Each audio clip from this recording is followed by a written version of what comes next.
TikTok is slated to get banned in a couple weeks, and if it does in fact get banned, this could be the beginning of the end of Gen Z media. Hey guys, what's up? It's Imurgency and welcome back to my channel. And today, you may just be getting the most lo-fi, the most low-budget version of myself for this channel ever. I just moved into a new apartment, as you can see, and nothing is done. And this video, for the first time in forever, is being edited by moi. This is my very last video of the year, and I wanted to go out with a bang. And by a bang, I mean the absolute lowest quality thing I've put out on this channel in years. So sit back, stay tuned, and I hope you enjoy. Honestly, I recommend listening to this video more as a podcast than as a video, because I'm telling you right now, not much is gonna go on visually. We're on a tight deadline here. But yeah, like I said, TikTok is on the chopping block yet again. And why I say yet again is because this is not necessarily anything new, but also is completely different than anything we've experienced before. So if you've been familiar, if you are an avid TikTok user, or if you just keep up with like TikTok news or Gen Z news, TikTok has been slated to be banned at least 2 to 3 times before. During the first Trump presidency, Trump tried to ban TikTok like a couple of times, and it never really ended up working.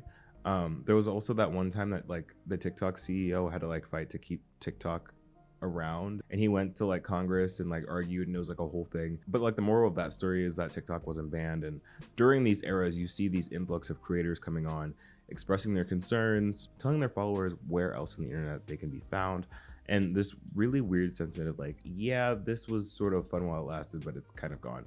And then the deadline passes, and TikTok still remains to be on app stores, and you're kind of just like, oh, never mind y'all, we're still here. This time is a little different. This time TikTok actually has a due date.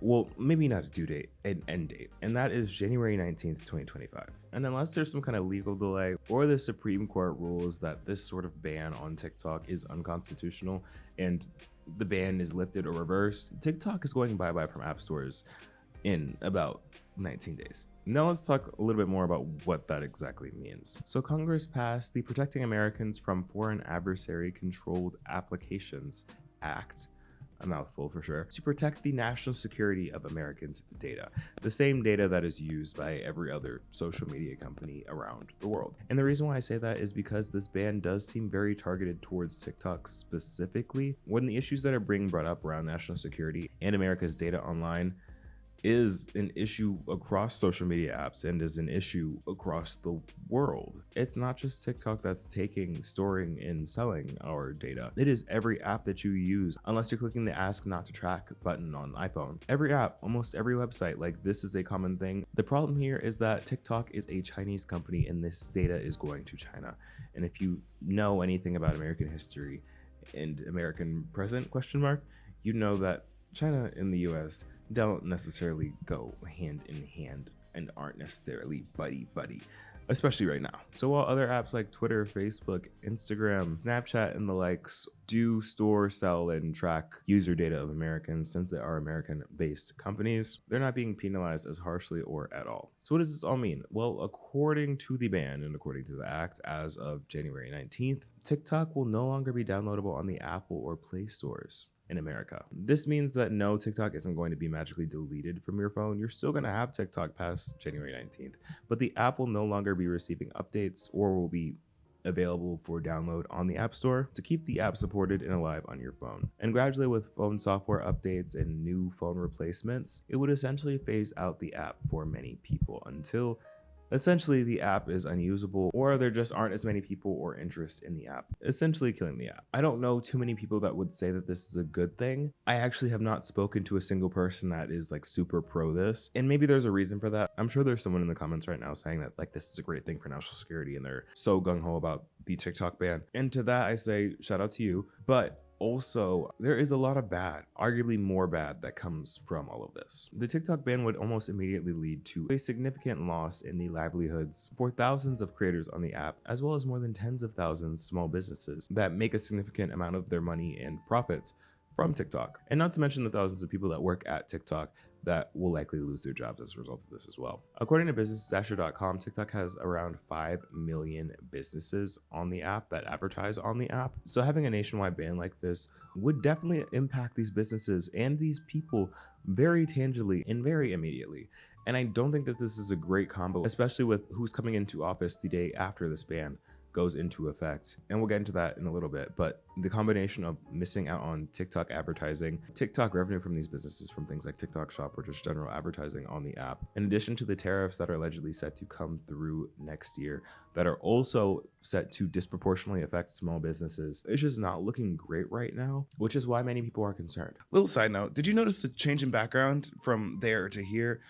Yeah, that's because I moved, and my move was made so much easier thanks to this video sponsor, TaskRabbit. TaskRabbit is an app that makes everyday life easier by connecting people to skilled, reliable taskers to help them get more done around the home. I personally am a huge fan of TaskRabbit and have been using them for actual years to help tackle things on my to-do list. In fact, I'd argue that almost my entire background here was set up. Like, that wall was painted by a tasker. This Quark bulletin board was hung up by a tasker. Like, I really ride deep for TaskRabbit, so I am so excited to be collaborating with them for this video. Like I said, taskers can help you tackle any task from your to-do list, from furniture assembly, TV mounting, and home repairs, to things like cleaning and errands. And while on the TaskRabbit platform, you can search for the best tasker for the job based on cost, skill set, availability, and past client reviews. And like I said, I am a big fan of TaskRabbit myself. In fact, they've been helping me a lot with my recent move. And as you can tell from the rest of the video, I'm in a new place. And to get to said new place, I used TaskRabbit to book a tasker to help me pack and unpack all the boxes that I had in my apartment. So it was truly such a great help. And if you want some help crushing through your to-do list, you can click the link in my description to get started with TaskRabbit today. Thank you so much, TaskRabbit, for sponsoring this video. Let's get back into it. Let's talk about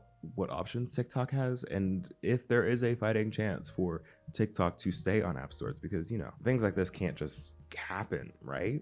Well, maybe. So like I said, there is an option for TikTok to either have their ban be delayed or completely reversed by way of the Supreme Court. And by the way that things are looking right now, it seems that things are moving, but it's questionable as to the direction that they are moving. As of a couple of days ago, the Supreme Court decided to take a hearing of the TikTok ban case before the January 19th deadline. I believe that they're supposed to meet on January 10th to discuss and hear whether the TikTok ban is constitutional or unconstitutional. And there's no real clear answer over what way they will necessarily go. One hope that a lot of people have is that because that this hearing is taking place on the 10th, that there will be some kind of delay in decision, which would thus delay the ban, since they have only 9 days to come and make a decision, which is pretty fast for the Supreme Court. And then you also have people like Trump coming out to say that he'd personally want the Supreme Court to delay their decision over whether TikTok should be banned until he is sworn into office so that he can weigh in on this. People are taking this as like, this is Trump defending TikTok. He did say that he likes TikTok because it helped him win. I would not say that this is necessarily him being like, yeah, this is me stepping in to save TikTok. That is a reach, because this is the same man that tried to ban the app 2 to 3 times on his own accord. So it could be that he wants to save the app, but it also very well could be that he wants to be the one in office to make the final decision that, yeah, TikTok is getting banned, and this was an action item for me to tick off, and I finally did it after 2 administrations. But that's neither here nor there. It's unclear. It's unclear what direction this ban may go in. As of right now, the app is getting banned on the 19th, but how will things pan out in the future? We'll only see. But what we do know, and something that is more fruitful to talk about, is why this is necessarily a bad thing, and more to the topic of this video's title, why a ban on TikTok is a ban on Gen Z media. And I think in order to talk about this, it's first important to really mention that, like, the TikTok's ban would be a major loss for arguably the main Gen Z media platform, or main Gen Z social media platform. TikTok isn't just a dancing app anymore. It's not just an app for fun and games, although there are lots of fun and games to be had on the app. There's just so much more to it now. It's become a lifeline for a lot of people and a solid form of connection and communication from people in your community and across the world. And we're going to get into that more in a second, but more so to the point of the Gen Z of it all. I'd argue that TikTok is the one and only Gen Z centered app online right now. Like, sure, there are definitely an abundance of other generations on the app. There are tons of millennials, there are tons of boomers, there are tons of Gen Alphas. But the reason why TikTok really blew up, and the true backbone of TikTok in terms of memes, humor, pop culture moments, is Gen Z. Like, there are entire discourses that have popped up around Gen Z slang that originated on TikTok. But let's clock it, Gen Z slang originated from Black people. It's just a ABE. But for the sake of this conversation, let's say Gen Z slang. We know what's real. But many of these things popped off with Gen Z. There's a reason why the most chronically online of us are young people. Like TikTok is primarily a young person's app. According to some stats around TikTok's demographics, about 60% of the app's demographic are between the ages of 18 and 34. And if you know TikTok, you know that's not accounting for an even larger audience base of people under 18. So it's safe to say that the majority of people are of the Gen Alpha, Gen Z, and young millennial grouping. And by losing an app like this, where it is so centered around Gen Z, so centered around young people in a way that has not necessarily been as popular and as in your face and accessible as TikTok, we're really losing a communication and culture center. Like if you think about it, the next best thing is probably like Twitter, but even that skews more millennial. Instagram is so millennial. Facebook is archaic, actually. Like TikTok is the one social media app for Gen Z. And as we talk about a lot on this channel, Gen Z representation and Gen Z's spaces are so important because of the cultural and social impact and relevance. So by losing that, not to be dramatic, we are actually erasing an entire generation's social capital or place/stamp in the culture, if that makes sense. Like each generation before Gen Z has had their either stint online or in real life, that's their stamp on pop culture in society. And for Gen Z, especially Gen Z in America, that has heavily been hand in hand with TikTok.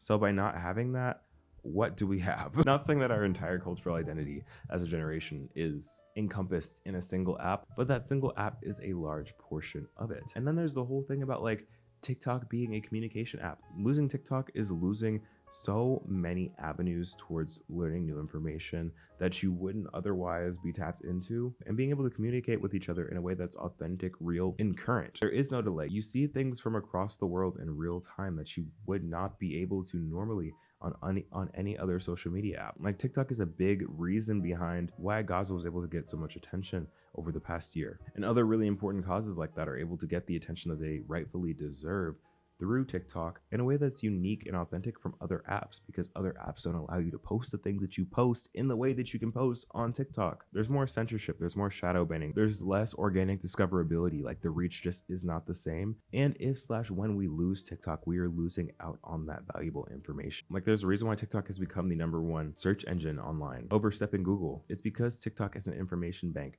and a quick information bank. We're able to see and learn so much over a short period of time in a way that is unique to anything else on your phone. And there's like the whole thing of like loss of freedom of speech, because like that is a biggie and honestly is one of the bigger components behind the case that's being brought up to the Supreme Court. This is just a removal of freedom of speech. Like losing an app like TikTok is definitely a loss of freedom in a sense. And I think that it kind of speaks to why this is so important and so significant, because I think a lot of people, when they think of apps getting banned, specifically entertainment, more so apps getting banned, the only reference for a lot of people, especially for a lot of people that were around and on the internet around 2014 to 2016, was Vine. Vine was a really, really popular 6-second comedy video app. Like Vine walked so TikTok could run.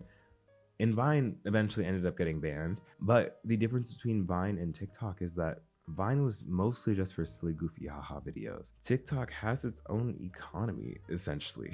Like, besides the creator fund that fund a bunch of creators' lives, there also are things like TikTok Shop, TikTok Marketplace. Small businesses can partake in to make money. There are much higher stakes with TikTok than there is with something like Vine. So by taking this app down, there's just going to be more of a widespread impact than you just not getting your funny videos every day. And following that train of thought, I kind of wanted to take a second to kind of talk about how the fallout of all this is going to work. Like, let's put our thinking caps on and look historically for what's happened and where we're at now and what likely is going to happen as a result of TikTok's downfall if it does end up getting banned. And this part is mostly going to be creator facing, because I think that this is more of the pop culture side of things, and I find that interesting and more so my wheelhouse. In this case, we can look more so to things like Vine for how things with Vine played out. If you remember, the death of Vine really did spark the next generation of creators on the internet, because the creators that were able to transition from Vine to more long-lasting platforms like YouTube were some of the biggest names to come out of that era,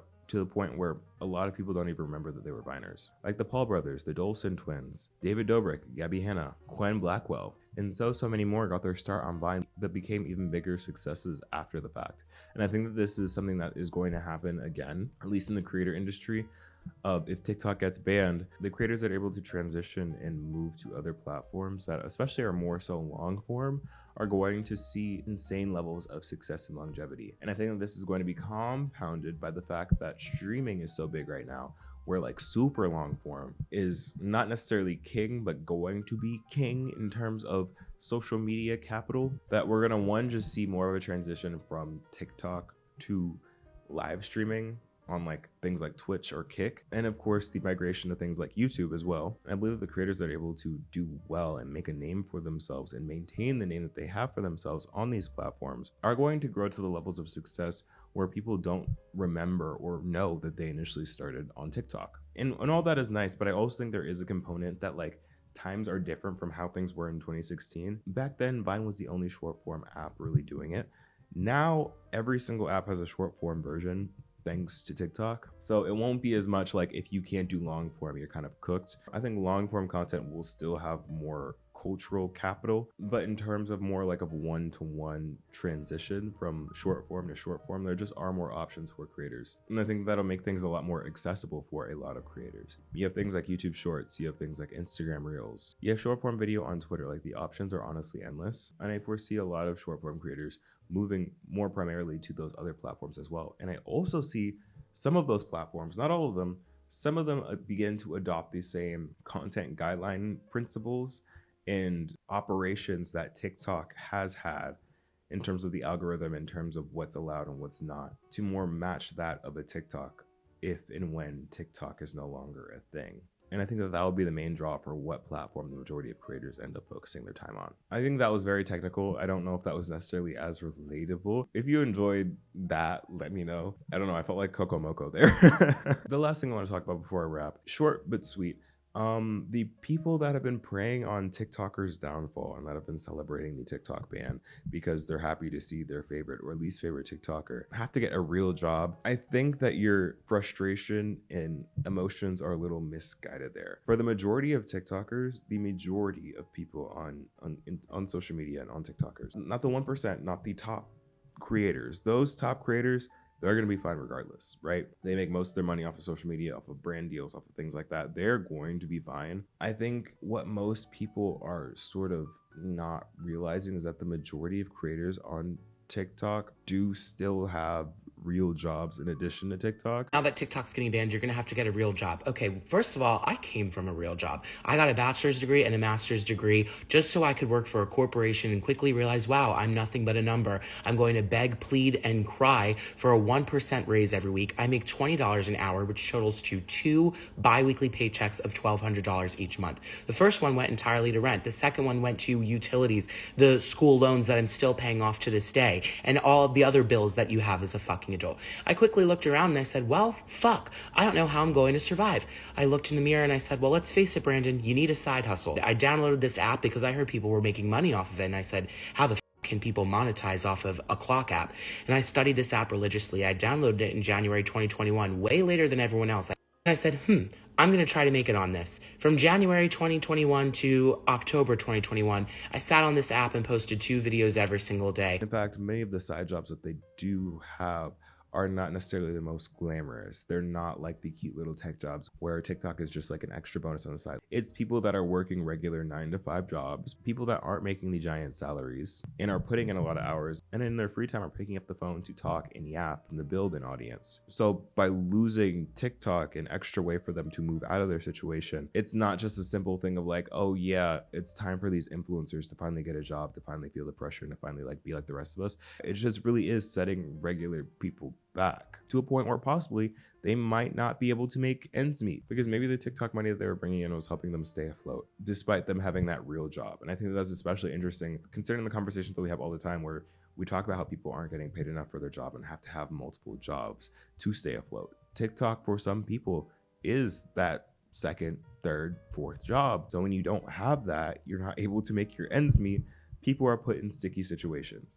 And I don't understand why we're celebrating that. Again, I get the sentiment, especially for like the big creators, that some oftentimes seem pretty out of touch. I can almost guarantee that if we're talking about the top of the top creators, they are going to be fine regardless. They're still not getting that regular job, babe. Like they will be finding a way to make their money move. So when we're having that conversation, oftentimes the people that are going to be affected by that are people that already have those regular jobs already do struggle and are going to continue to struggle with that. So yeah, I just wanted to highlight that. That's the last thing I wanted to talk about. We will see what happens with this. I do think that this is really serious and going to be beyond just social media. This could be a very scary precedent for the future. Like, this goes beyond just dancing and goes to just a general censorship of information for Americans. I'm going to definitely be keeping an eye on what's going on. Yeah, I guess we'll see what happens on the 19th. Happy New Year, y'all.